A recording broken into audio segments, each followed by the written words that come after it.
What's going on? Welcome to the episode. Today we're going to be chatting about skin because you can actually tell a lot about your health via the appearance of your skin. It is the largest organ in the body if you're looking at surface area, and the skin is an organ like your liver, your pancreas, your kidneys, etc. And I think that it's actually helpful to think about it in that way because it is not just a barrier to the exterior world, it is so much more than that. Now, you've likely heard of the gut microbiome. It's a bit of a buzzword these days, and how important it is to keep your gut healthy via healthful foods and a solid lifestyle. Well, the skin has its own microbiome as well, which is really cool. It responds to things like touch and pain. If you get a cut, your body sends out resources to that specific area to heal that cut and fight potential infection. We could go on and on and on about how amazing this organ is, but what we're going to focus on in this episode is how to improve the appearance of it. I've had so many clients share with me that they're constantly getting compliments from friends, coworkers, and family members on how their skin is glowing. But why? What has changed? When we change our lifestyle habits for the better, our skin reflects those changes, and therefore we look healthier because we are healthier. You can think about your skin like a mirror that's giving you information about what's going on inside your body. Because the most important concept of this whole episode is that improving your skin is an inside-out process, not an outside-in process. What does that mean?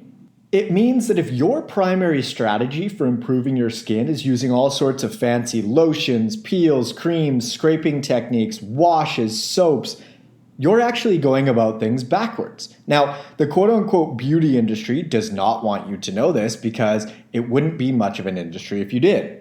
Unfortunately, some folks even resort to really strong drugs like Accutane, which you're recommended not to actually consume any alcohol on because it's very powerful and puts quite a burden on your liver and therefore your whole body. So all in all, I've got good news. You don't need to spend hundreds, if not thousands of dollars on products, take, potentially harmful drugs via a Band-Aid approach to your skin. It's actually not going to cost you anything because the 5 key inputs to address are nutrition first and foremost, movement, sleep, sun exposure, and hydration.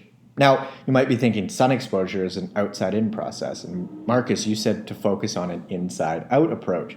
And there's obviously truth to the fact that the sun hits your skin externally and changes its appearance. However, there are all sorts of amazing chemical processes that go on inside the body post-sun exposure that influence things like vitamin D status, the immune system, vasodilation, which means increased blood flow. So sun exposure reduces your blood pressure. It's like a natural blood pressure reducing medication. The 5 key inputs are essentially free because you've got to eat anyway, and movement, sleep, sun exposure, and water, fortunately, don't cost a thing. Now, stress can play a role in the appearance of your skin as well as the menstrual cycle in the case of women. However, stress and cycle-related stuff is more of a secondary mechanism, which I'll explain more in a bit. So let's dive into the details. We're going to start with the most important input first, nutrition.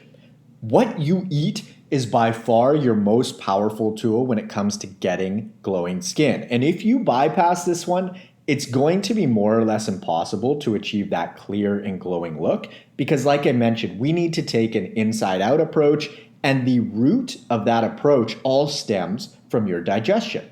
If you have poor digestion, there's a high likelihood that your skin is going to appear inflamed via things like blemishes, acne, pimples. Extreme examples of this concept are conditions like psoriasis and eczema. I had eczema pretty bad. I used to always think it was pronounced eczema, but I looked it up, it's eczema.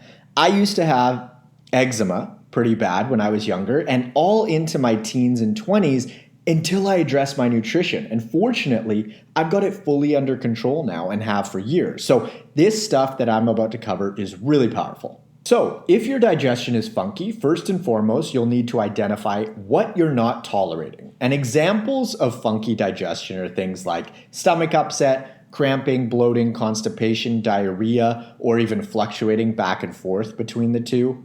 So these are things to look out for. And then on the other end of the spectrum, what is great digestion? Great digestion is basically feeling like you haven't eaten after you've eaten.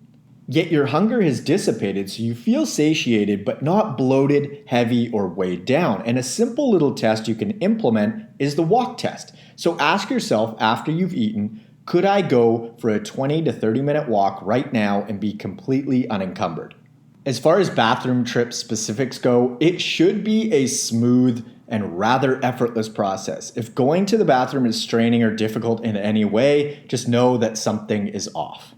Now, the most common culprit when it comes to throwing the skin off, specifically in regards to nutrition and digestion, is without a doubt dairy. Dairy really seems to flare a lot of folks' skin.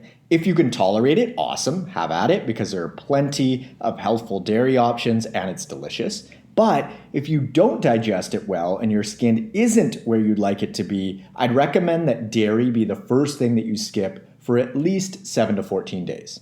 The second most common culprit is fried food. So anything that's deep fried isn't going to be skin friendly. So I'd recommend ditching all fried foods for 7 to 14 days as well and seeing how your skin responds. For 99% of folks, simply skipping these two items is going to improve their skin drastically. Occasionally, people need to get more specific, but most folks don't, fortunately. Fried foods are quite straightforward and easy to identify. However, dairy can be a sneaky one just because it finds its way into so many sauces and dressings and processed products. So you might need to do a little bit of label reading if you're keen on clearing up your skin, or better yet, just don't eat any food with labels and barcodes and you're golden. Movement. This one is super simple and straightforward. Hit your 10K steps daily and you're sorted. If you want to work out on top of that, awesome. If you want to get a sweat in here and there, that should only help as well. However, the only requirement is getting a baseline level of movement in on a weekly basis. Sleep. This is another rather simple one to address. Get enough sleep as to where you're waking up feeling rested and alert every day without an alarm. That's my one sentence elevator pitch on how much sleep to get. Lack of sleep ages you and therefore ages your skin. So if you want to get your glow going, prioritize sleep and get as much as you need, which will most likely land you in the 7 to 9 hour range, depending on what's going on in your life at the time. Sun exposure. Let's be honest, everyone looks better with a tan, and as non-scientific as that sounds, there's something to it because appearance is a big component to being healthy. And the easiest way to think about how much sun to get is via the Goldilocks principle. Not too much, not too little, but just the right amount. You don't ever want to burn. Now, personally, the way that I approach sun exposure is getting as much as I can right up until that point of turning red. So I maximize my time in the sun up until the point that I might start to burn a little.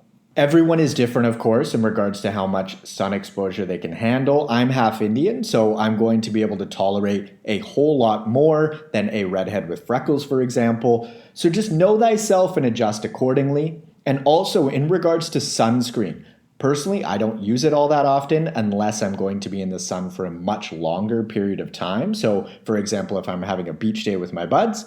And something to be aware of with sunscreen is that it can irritate the skin itself. So if you're going to use one, I'd recommend a zinc-based sunscreen and wait to put it on until you've had some sunscreen-free sun exposure first. Also, as you spend more time in the sun, you build up a tolerance to it. So at the beginning of the summer, you might be able to handle 20 minutes unadulterated pure sun exposure. And by the end, it might be 30 or 40 minutes even. So your tolerance is going to build and you can adjust accordingly. Moving on to hydration. When we favor single ingredient whole foods, ironically, hydration often sorts itself out because we naturally drink when we're thirsty, and also all of the healthful foods that we're eating bring a whole bunch of water along with them. For example, a piece of salmon, a cup of cooked white rice, and a big handful of vegetables is going to have quite a bit of water in it versus a slice of pizza or some chicken strips with fries. So when we shift towards healthful eating, hydration often sorts itself due to food choices and our internal thirst mechanism. I want to touch on a few more things here. Sweating. So some folks find that when they sweat a bunch, their skin improves, and others find the exact opposite. And I honestly don't see sweating itself having all that much of a benefit on the skin because there are other primary drivers at play, like nutrition, for example, that are driving the boat. So if you eat a poor diet and exercise and sweat a bunch, your skin can still be jacked up. However, if you eat a quality diet and exercise and sweat or not, you can have great skin in both scenarios. So the sweating is sort of like background noise, whereas nutrition is the real driver. What about supplements like probiotics and prebiotics? I put these in the Band-Aid category as well, just because you can't toss a probiotic on top of a shit diet and yield the result that you're after. Unfortunately, that's just not the way it works. The Band-Aid approach in general is sort of like slapping a new coat of paint on a car that doesn't work. It's like, okay, well, that's just going to sit in your driveway. When it comes to stress, fortunately, stress in and of itself isn't going to mess up your skin because it needs a physical input. Folks often blame stress for a whole bunch of things. However, when stress notches up, the quality of your diet and habits typically ratchet down in most cases. And it's easy to point the finger at stress, but what about your habits? How have they changed? The same thing actually applies to the menstrual cycle. A lot of women have come to expect all sorts of issues like a lot of water retention, skin issues, digestion issues, cravings, etc. while they're leading up to their cycle and on it. However, their habits have drastically shifted as well.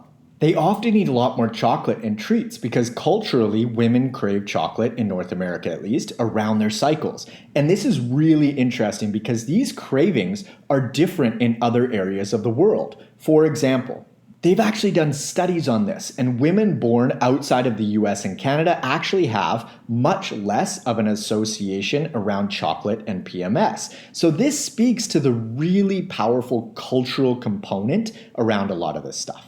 So if you're feeling stressed or your cycle is coming up, if you keep your diet on track throughout that process, your skin will stay on track too. It can be difficult to rewire these habits, but it's totally doable because I've seen it over and over. And it's really empowering because you get to choose versus being a subject of stress or menstrual fluctuations. Now I want to share with you what I do for my skin. I, of course, keep my nutrition in check, and personally, I don't eat virtually any dairy because I don't tolerate it, unless I'm going to a local spot in Vancouver when I'm there called Parlor, which has the most incredible Hawaiian pizza ever, and I'll just suck up the skin effects of consuming dairy a few times a year in this case, but other than that, no dairy for this guy, and I rarely, if ever, eat fried foods. I'm sure to get plenty of movement in throughout the week. I get out in the sun every chance I get, and typically I don't wear sunscreen because I'm a strong believer that sun exposure is really good for you. It's literally what makes our world turn, but take that with a grain of salt because my skin is on the darker end of things. I only ever wash my face with water, and I use an unscented cream post-shower called Aveeno on my face and have for years. It's just a basic moisturizer that suits my skin, and I also use an unscented Dove soap for body wash. That is it. And fortunately, with this strategy, I have full control over my skin and how it looks, which I love. Now, if I am going to indulge in some dairy, that is a choice, and I understand that my skin may flare up, but I keep those exposures really rare just because, again, I don't digest dairy products all that well, and when I eat them too often, my eczema flares back up. So, first and foremost, address your diet. That's like 90% of the skin story because digestion is such a powerful driver. If you want to experiment without dairy and fried foods for 7 to 14 days, I would highly recommend it. Hit your 10K steps, get out in the sun, and drink some water. Super straightforward solution here, fortunately. Oh, and one more thing that I forgot to mention. A lot of folks talk about how hormones are impacting their skin negatively. And the truth is that hormones are downstream. So they respond to your diet and your lifestyle, not the other way around. So if you are thinking that hormones are impacting your skin, address the diet and lifestyle pieces, and your hormones, fortunately, will just sort themselves out. If you're interested in applying for one-on-one nutritional coaching and or workout design with me, you can click the link in the description below or head on over to n1fitness.com/coaching.